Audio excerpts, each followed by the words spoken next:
Good evening. You're listening live to the Xtreme Movie Show. I'm your host, Rob. Alongside me tonight, I have RDV from the Great Midwest and a surprise guest, also from the Great Midwest, kind of, sort of. And that's Mr. Easy E. Eric Breen, a gentleman like myself, a bit older than RDV. And that's all well and fine, guys, because tonight we're going to be talking about a movie from the early 80s, 1982, called Night Shift, starring, from what I would recall, the Fonz, the chick from Cheers, and Yep. the guy that ends up being Batman, Michael Keaton, in one of his first early roles. And I'll go first, guys, with my initial Oh, you impressions forgot one before we though. dive into it. Well, You that's forgot. what I'm going with.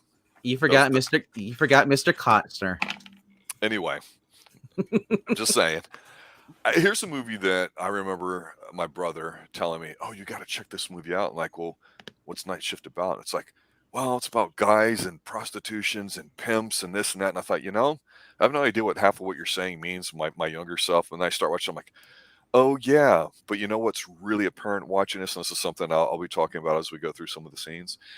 This definitely captures the feel of an 80s film, and that it takes something that might be considered very serious, such as women of the night, streetwalkers, adult performers, entertainers slash whatever, and it makes them seem very like G-rated.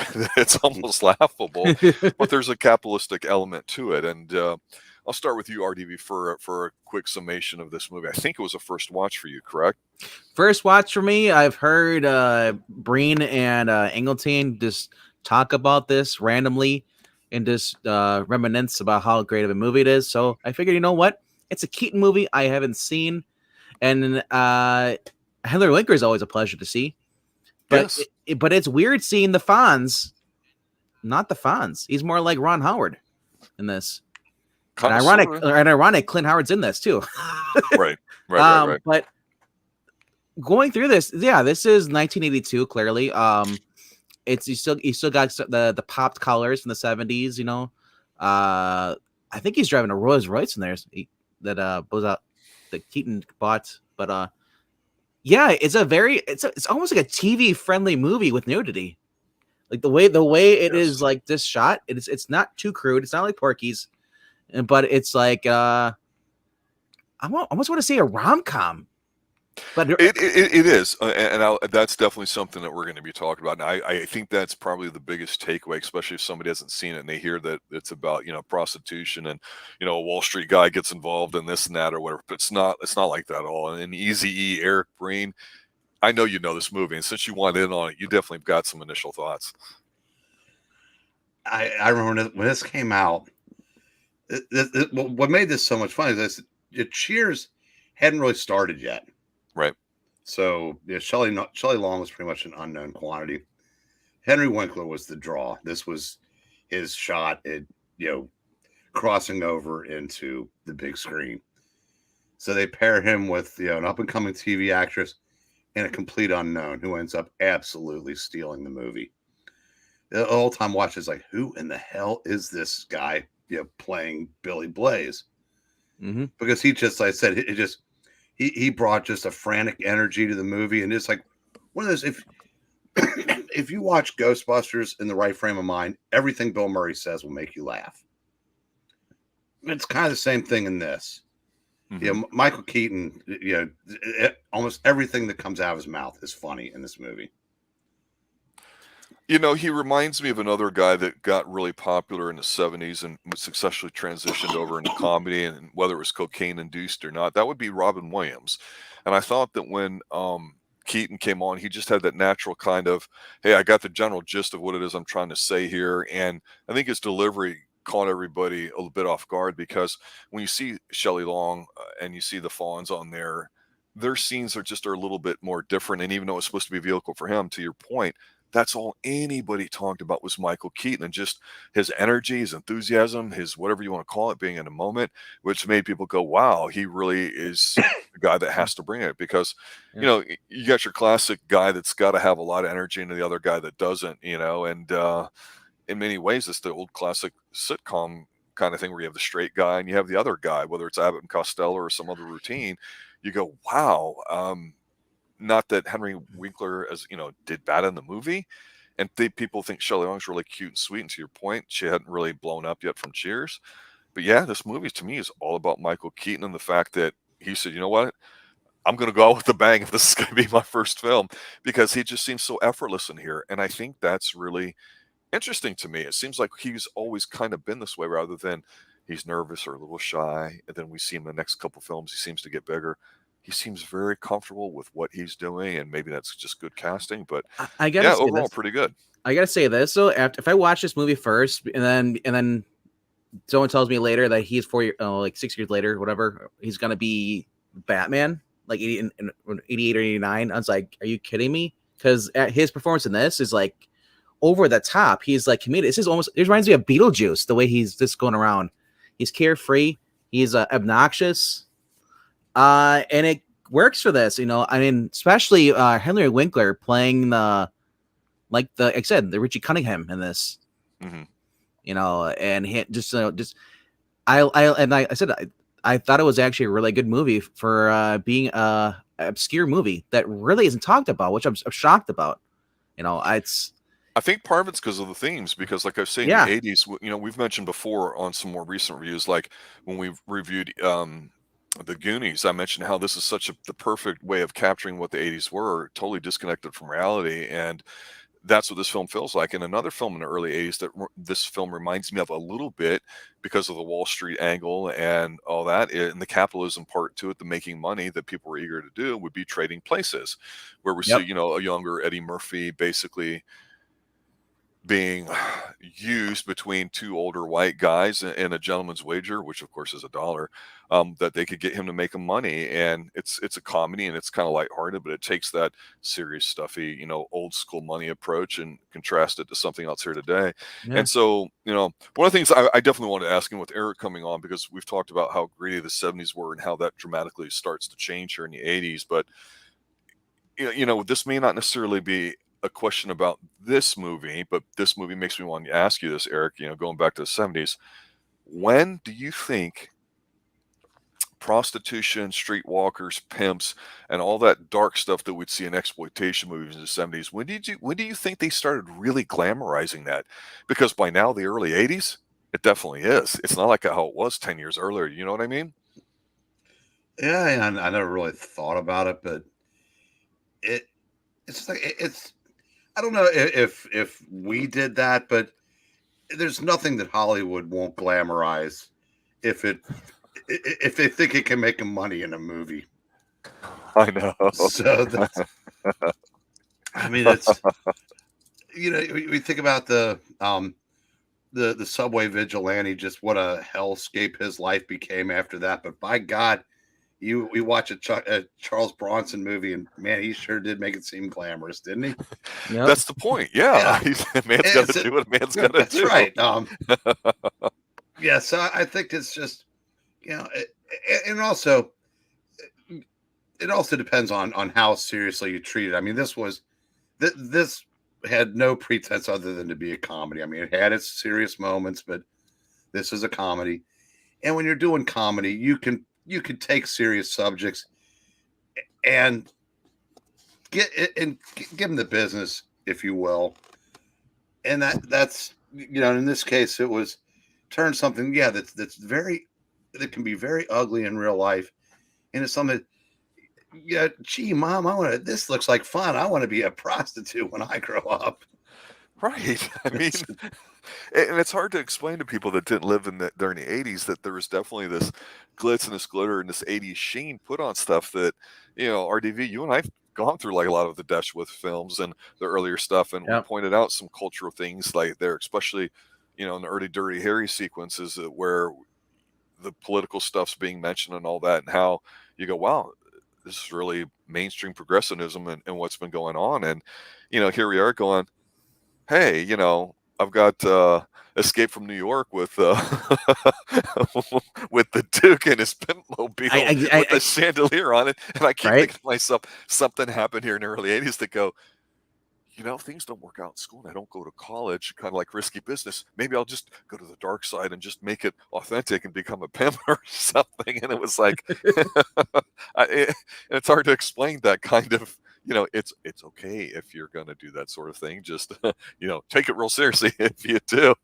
But yeah, this movie is a rom-com. And you started off by saying that, RDV, so I wanted to kind of circle back to you and say, were you surprised by that?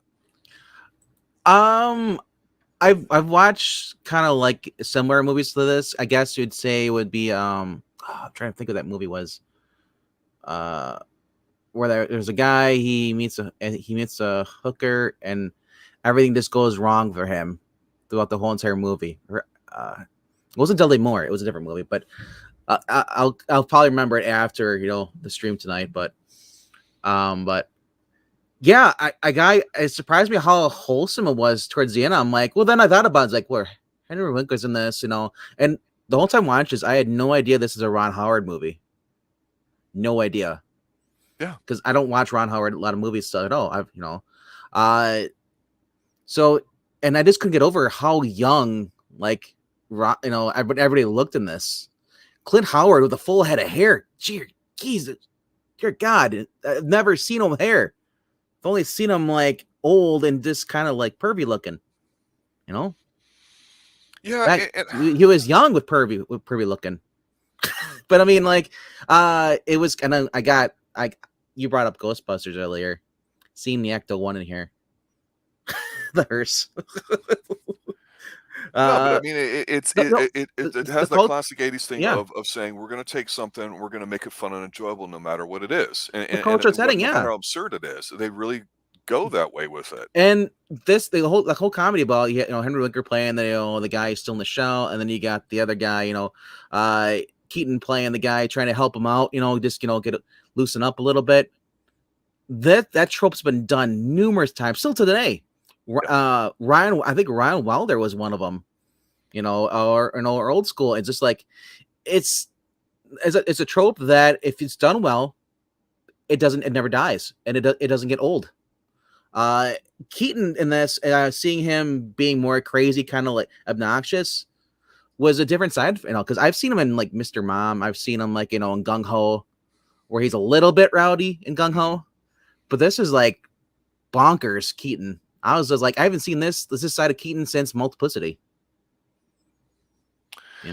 Yeah, I mean, with the blaxploitation stuff in the 70s, I mean, you had like Blackula, I'm Gonna Get You Sucker, and you had like some absurd pimp stuff from the 70s, like the giant 6-inch heels that had goldfish swimming around in the bottoms and all that. So, movie-wise, anything to make a buck, I suppose, too, but it almost kind of took away the more serious street disgusting element to it, especially like I say, when you've got Escape from New York and you got Isaac Hayes of all people playing the Duke. I mean, it's cool, it's hip, but the thing is that stuff's not really supposed to be. But by this time, you got it where it's like, yeah, we're the 80s, we're the decade, we can take anything and turn it into what we want. And that's this movie.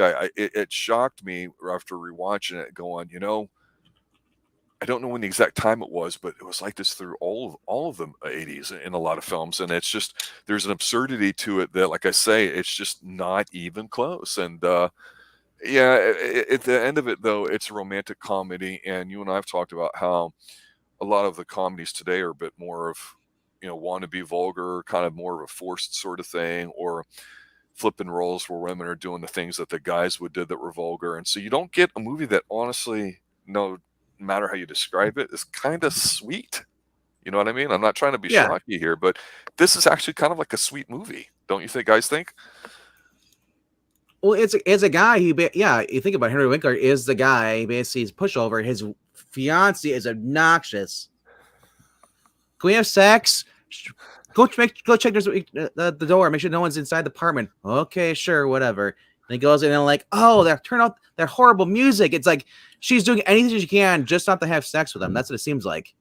And just like, I just would kicked her out. Would have been like, I can't put up this shit anymore. Every single time I got to check the apartment. But he was, sorry. She's every trope. Yeah. Of the shrew Snob woman. Yeah. All put into one person, because exaggerated for comedic effect. Yeah. So but his mom was like that too. Do you see that? It's like, you got to put it. Oh, you're his father wanted to build furniture. I said no to that shit.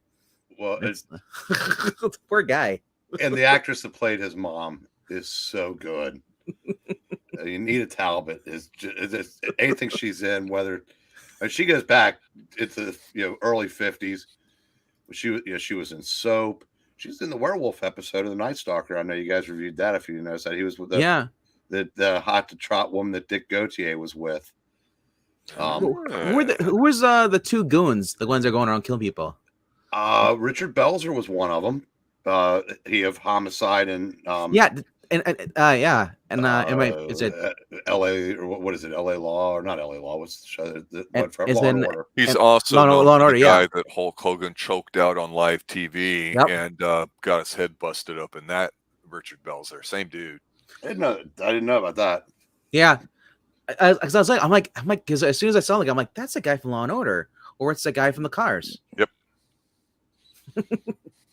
Let's talk some scenes from it too. I think the big scene that comes to mind to me that kind of blew me away because I thought, oh my gosh, they're having it in the movie and it's not something you have to think about what's going on when I was a young kid.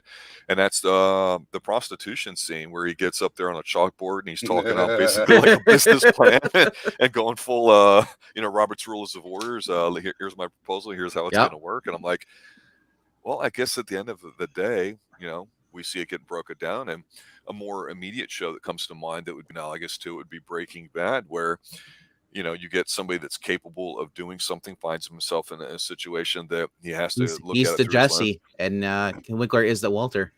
Yeah, in a way. And so I often wonder with people that create so many shows when they talk about things, how much of them really want to admit that they got some of their ideas from things in the 80s, because a lot of people go, oh, Breaking Bad's one of the best shows of all time. It's really dark. It's gritty. It's got, an end to it that you won't believe and all these things. The last couple of episodes are like Coda or whatever. And is he really dead or not? And then you go, well, it all came from Shelley Long looking completely cute and not very sexy, despite the fact she's walking around in like panties. You're like, what? Wait a minute. A woman that's half naked. I know, that's I know, right? It's sweet. You look at it and you go, am I male? Am I not registering down there? What's going on? And you're like, no, it's just she had that very disarming quality to her. And in romantic comedy, that's the whole point to it. It's not supposed to be very sexual in that way, despite the fact we're talking about pimping and hoeing. So if the girl next door just happened to be a prostitute. Yes. I like the business scene to it. That kind of made me chuckle. It's kind of like a risky business. Where the whole computer. Was it an IBM or was it an Apple? What was that computer he's using? It was the green screen. Like, but he's like how he's like processing like their whole entire earnings and everything. He's like, I love how Michael Keaton. He's like 10%. What the hell's wrong with you? Go for more. It's like his character is just so neurotic. Like throughout it's almost a distraction. But like I said, he has some of those one-liners in the film that are just great.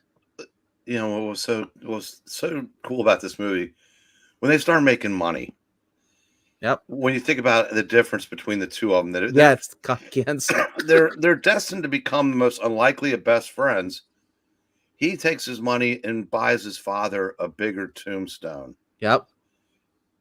And Billy buys a pimp mobile. Yep.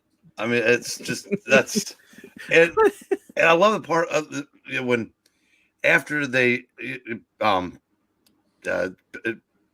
and Shelley Long do it for the first time, and she shows up for work the next day, he just look on his face. He goes, "What are you doing?" And she gets her assignment, and he's naive enough to think that okay, well now she's with me, she's going to quit. Yep. But yes, it's that's one of the things that I loved about the movie, just the look on his face. Just said the whole delivery line when he said when Keaton went to go drop her off at the thing, he's like, you don't want to go on there and stuff. That just felt like a Bill Murray line from Ghostbusters, kind of like, I'll go up there, I'll turn the lights off, I'll do some tricks, Yeah, he won't even know the difference. That's a Bill Murray like Ghostbusters, almost like a same kind of delivery. I was like, dang, that's actually pretty cool. Well, and this predated that, so yep. Yeah, it's a movie that because of when it came out on HBO, again, not a lot of channels, not a lot of access to see it. It got talked about in rotation. It was played a lot at night. So if you stayed up and you saw it, you would talk about it. And things obviously have changed in terms of standards and what you could see and how you see it and all that too, and more for the better in that way. But when we talk about Michael Keaton, the first thing that comes to basically everybody's mind is Batman. He's done obviously a lot of things too. I was not really a big fan of Beetlejuice. I know a lot of people loved it and just thought he was great in it, but for me, it just wasn't my kind of film. And I thought, obviously, here's a guy that, I'm going, well, this is like Night Shift, but kind of silly. And we got to see a different side of him, whether, you still think he's the best Batman or other things that he's done. And again, this is a movie that, even though it's a good movie, completely on its own, if you didn't know who the Fonz was or Happy Days and all that, you would not know that Henry Winkler in it is anything other than the character he plays, which he does a very good job in that. And he did a great job when he was in Scream as the principal, right? But then when you just go back to this movie is going to be known as the Michael Keaton breakout, and that just really sums it up. And I hate to diminish a movie for that and say it's not important, because if you're a fan of the 80s like we are, this is a significant film, not just because of that, but because it's good, and it does typify a lot of things that are coming out. And again, in the early 80s with Risky Business, with 48 Hours, with all these types of films, you had, like I say, the prostitute thing coming on mainstream. You had the pimp thing coming on, but it was done in that 80s fashion where, unless you were watching a movie like The Exterminator, like at 2 a.m. on HBO that nobody would talk about, it's hard to understand how the 80s were, because the 80s culturally did not want to tackle all the dark, gritty, grimy stuff from the 70s that still continued and didn't stop. They just glossed over it and made it seem a lot more palatable in the 80s for it. And, we can argue the reasons why that happens too, but you still definitely had a lot of darker films in the 80s, just not many of them. And frankly, people had fun with the energy and the comedy of this movie. So everyone kind of went, we know it's not about pimping and hoeing, it's about the relationships between them.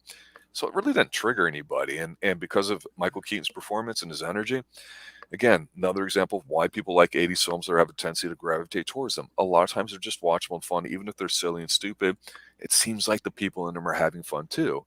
And, I look at someone like Will Ferrell that's very hit or miss, and I go, man, you could see where some of his characters might have been based on this guy's energy level and performance. Maybe even Jim Carrey, who was just starting to get known at that time. Well, as soon as the movie started, and then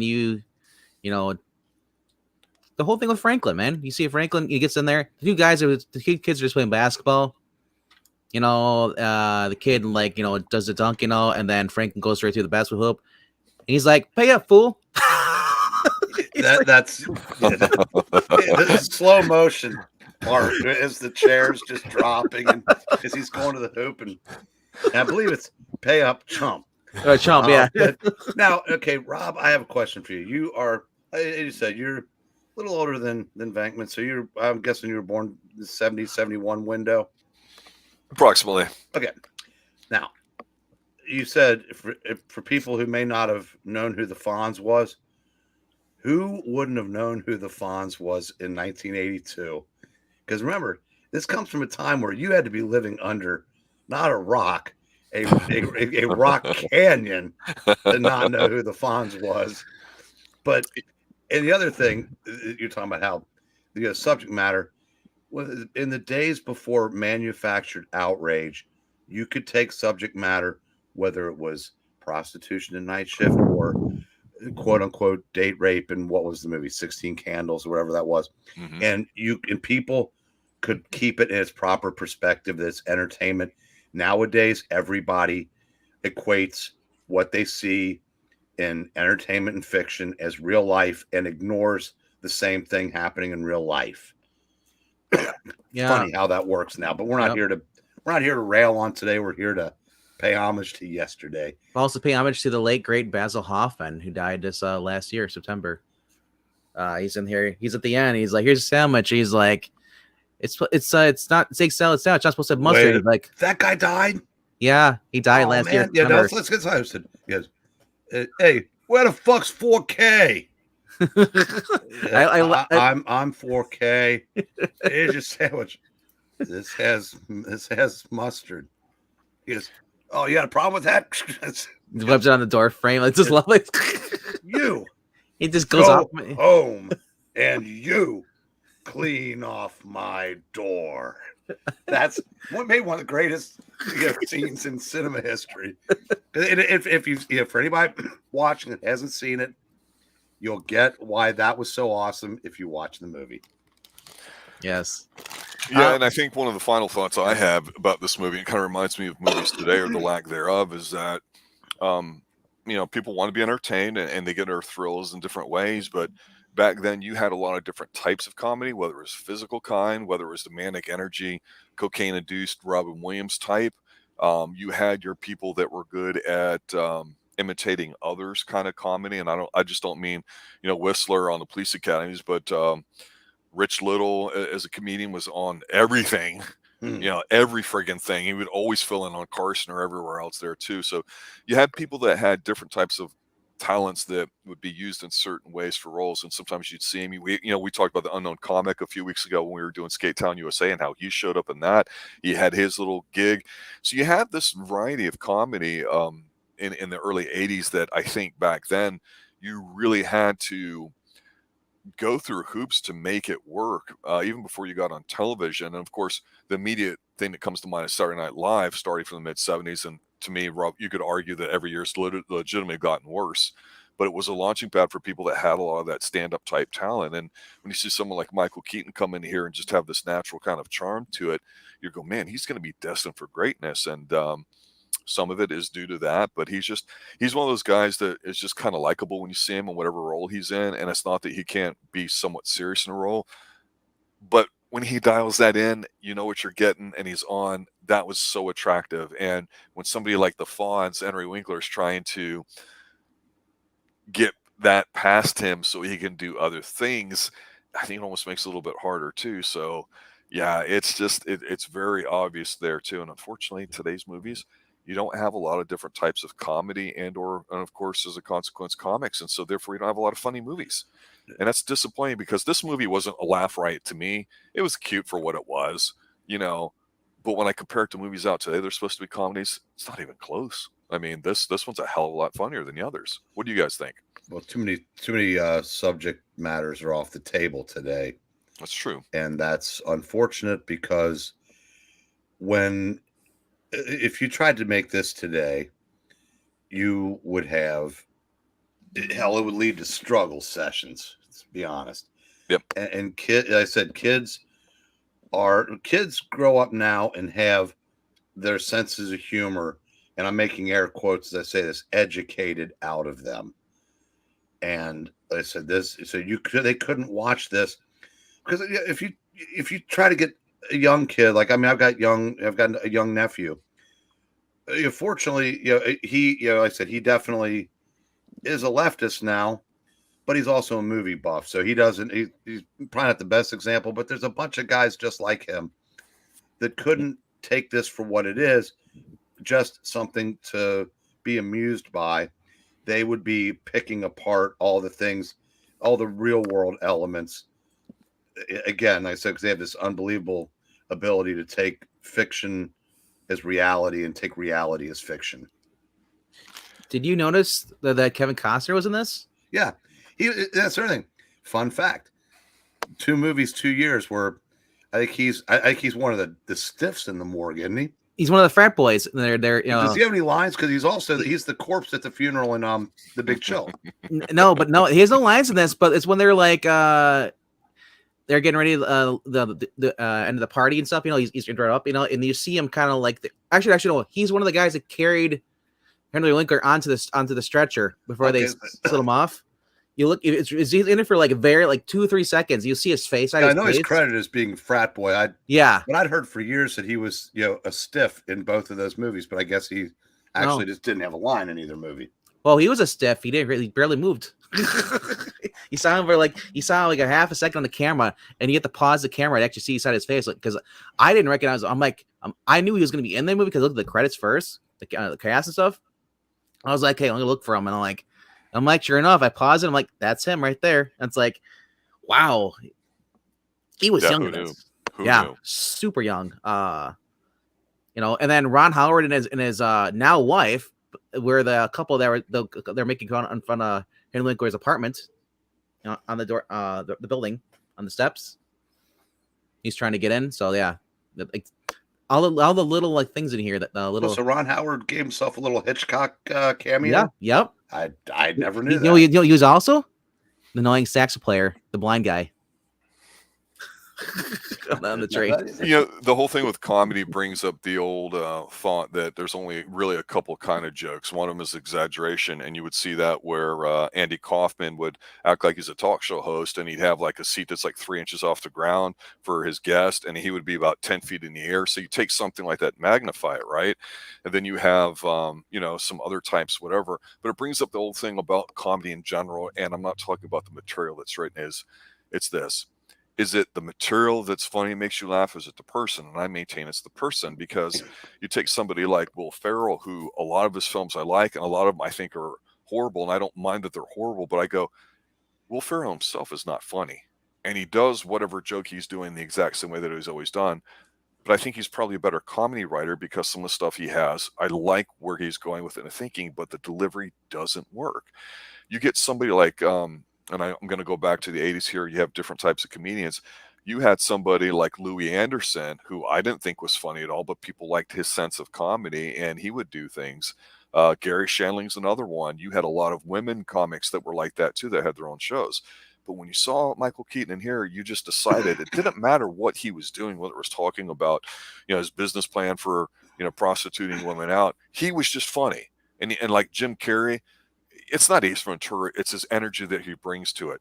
People loathed The Cable Guy and hated it. I thought it was his best performance because it's a darker movie written by Ben Stiller. But that's just Jim Carrey, peak energy wise, just like we would have with Robin Williams.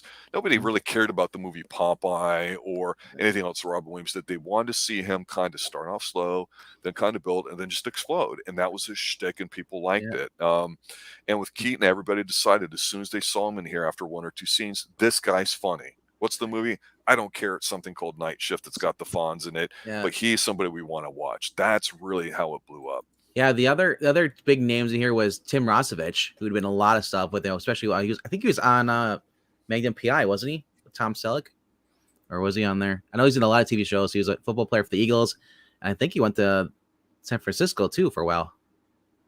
Yeah, maybe. He's the big cowboy guy when he goes to tell him to turn the crappy music off. Oh, yeah, the big dude. And then the guy, he takes his pants off and moons the courtroom. Michael Pataki. You'll see him later in Rocky IV. He is he's the Russian manager. Yeah, there's no mooning anymore in films, which is a disappointment. Or and then flashing, the bite mark that's on there too, because he said he was assaulted. This guy went on to be also in Halloween 4. He was Dr. Hoffman. So. Oh, okay. Yeah. Wow, what a collection of people. All right, RDV, final thoughts? Final thoughts? Well, there's a lot of thoughts in this movie, but you should check it out, though. It is a very, very fun movie with a heartwarming message at the end. Michael Keaton, before he was Batman, before he was Mr. Mom, before he was Beetlejuice, Keaton was just off the chain here. I mean, he was crazy, but he was, like, believable. Henry Winkler, believable. Henry Winkler is the straight guy in this movie, and I say that with actually being serious, not being funny like we talk about today. There's no straight guys. The one thing I noticed is that Henry Winkler at this movie, Jason Bateman's made a whole career based off what playing the normal guy. Yes, dealing with all the crap in the movie, and so that's another reason why I kind of enjoy this movie more too, because it reminded me of all the Jason Bateman movies I've been watching, where he plays the normal guy, and this whole world just goes upside down. That's what happened to Henry Winkler in this, and it was kind of refreshing to see that. But it also proved to me that the Fonz can do something else other than just being the Fonz. Yeah, definitely not shoehorned into just that role, which I think he wanted to get rid of. Shelley Long in her panties cooking me eggs any day. Eric, as our guest here tonight too, any final thoughts you have for this movie? Yes, very enjoyable. Yeah, thinking about Michael Keaton, between the only 7 years between this and Batman. But in 1988, he did do a movie called Clean and Sober, which showed us that he could do drama, which kind of probably made it a little easier to believe him as Bruce Wayne. As far as this movie goes, I kind of think like, where would these characters be in a couple years? I think that Chuck and Belinda are happily married. They've left this life behind. Chuck has invested the money he stashed away, and they're doing very well. Billy, probably in and out of prison because even though he showed that you could reach him, there's only so much you could. There's only so much like humanity he could show because this was who he was, and he was going to go off and be this guy wherever he was going to be that guy next. Yep. And it probably without Chuck there to rein him in, it probably wasn't going to end well for Billy. But yeah, who needs perfect strangers when he got this? But it was this. Like I said, I've been championing this movie forever. Vic, I'm glad you finally watched it. Get an idea of what Ian and I have been blathering on about. And I'm glad you liked it. It sucks when you're the only guys. You're the only guys involved in the joke. Well, that's what happens here on the Xtreme Movie Show. Like I say, we're 80s based. We do a lot of action, but we do branch on to all the other areas because, frankly, movies are awesome in general. A great way to catch media and all that too. And we do some TV, and it's interesting because if you've lived through it, it's interesting to talk about how well things are today compared to it, and like did they get it right? Yep. Did they capture the spirit? How things have changed. So there's a lot of content out there that we can look at too, and we're definitely going to continue our journey through the 80s one movie at a time until we get all of them, ladies and gentlemen, because that's what we do here because we're extreme. So after you're done here, get out your Walkman, slam in that Rolling Stones cassette, and listen to Jumpin' Jack Flash. Nobody knows what you're talking about. Sadly, no. 20 years ago, probably they had no idea. Jumpin' Jack Flash. I love the Henry Linker, like when after he had sex with Shelley Long, he was doing the same thing in front of the door. He was basically putting on his best Billy Blaze performance.